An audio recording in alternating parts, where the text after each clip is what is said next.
प्राय जस्तो कमै बोल्ने प्रधानमन्त्री बालेन शाह सरकार बनेपछि आज पहिलो पटक अचानक सदनमा बोले। तर देशको सबैभन्दा महत्त्वपूर्ण स्थान यानी कि संसदको रोस्टममा उभिएर यस्तो अचम्मको कुरा बोले कि जुन शब्द नेपालको इतिहासमा आजसम्म कुनै पनि प्रधानमन्त्रीले बोलेका थिएनन्।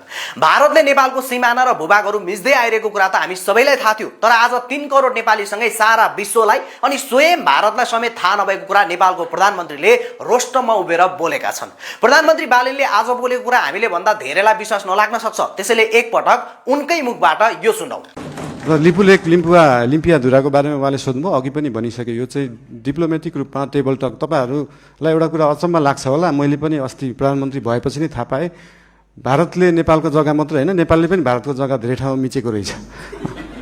अनि यो कुरा चाहिँ अस्ति भर्खरै थाहा पायो। त्यही भएर दुईटै देशले अध्ययन गरेर हामीले मिचेको छौँ, उहाँहरूले मिच्नु भएको छ, के छ त्यसलाई चाहिँ बसेर एउटा साथीको रूपमा समाधान गर्ने चाहिँ हामीले सोच राखेका छौँ। सुन्नुभयो? फेरि यसलाई पनि एआई चाहिँ नबन्नु होला, किनकि यो भिडियो आजको प्रतिनिधि सभाको बैठकमा स्वयं प्रधानमन्त्री बालेन शाहले बोलेको भिडियो हो। धेरैलाई यो कुरा मजाक लाग्न सक्छ, तर प्रधानमन्त्रीको यो एउटा बोलीले कूटनैतिक रूपमा कति ठुलो असर पुर्याउन सक्छ भन्ने कुरा अबको केही महिनाभित्रै हामीले देखिहाल्नेछौँ। भारतले एक ठाउँ होइन, ठाउँ ठाउँ नेपालको सिमाना मिचेको छ, यो सत्य हो। तर आजसम्म कुनै पनि भारतीय प्रधानमन्त्रीको कुरा छाडौँ, त्यहाँको एउटा राष्ट्रिय मिडियासम्मले सार्वजनिक रूपमा भारतले नेपालको भूमि अतिक्रमण गरेको छ भनेर स्वीकार गरेको छैन। र यस्तो कुरा कुनै पनि देशले स्वीकार गर्दा पनि गर्दैन। यतिसम्म कि नेपालको चुच्चे नक्साभित्र भएको भूभाग समेत भारतले आफ्नो हो भनेर सिधै दाबी गर्छ।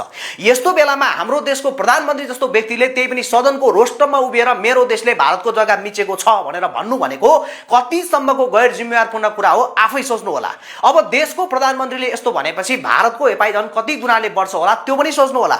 एकछिनको लागि भोलि के होला त्यो कुरा छाडौँ। यदि आज सदनमा बालेनको ठाउँमा अरू कोही प्रधानमन्त्री हुन्थे, जस्तै केपी शर्मा ओली, प्रचण्ड वा शेरबहादुर देउवा हुन्थे र उनीहरूले आज बालेनले जे बोल्यो ठ्याक्कै त्यही कुरा बोलेको भए तपाईँ के गर्नुहुन्थ्यो?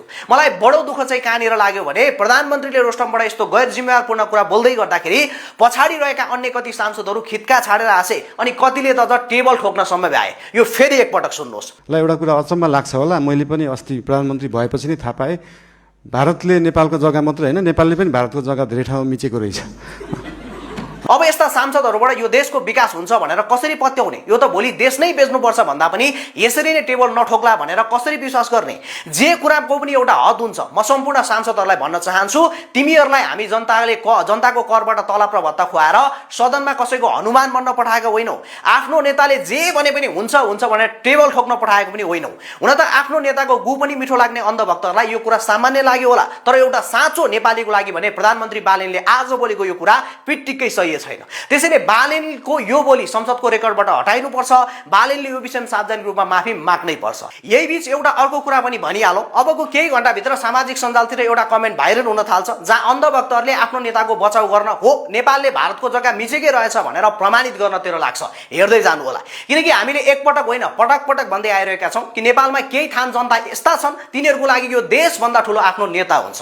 हेर्दै जानु होला, यस्ता वाहियात तर्क र कमेन्टहरू अबको केही घण्टाभित्र सामाजिक सञ्जालमा आउन थालिहाल्छ। अन्त्यमा फेरि पनि दोहोऱ्याएर भन्छौँ, यसमा र कमा केही हुँदैन। प्रधानमन्त्री बालेनको यो अभिव्यक्ति कुनै पनि हालतमा देशको हितमा छँदै छैन। त्यसैले यसलाई संसदको रेकर्डबाट हटाइनुपर्छ अनि बालेनले सार्वजनिक रूपमा माफी माग्नुपर्छ, किनकि देशभन्दा ठुलो हाम्रो लागि अरू केही हुँदैन र छैन पनि।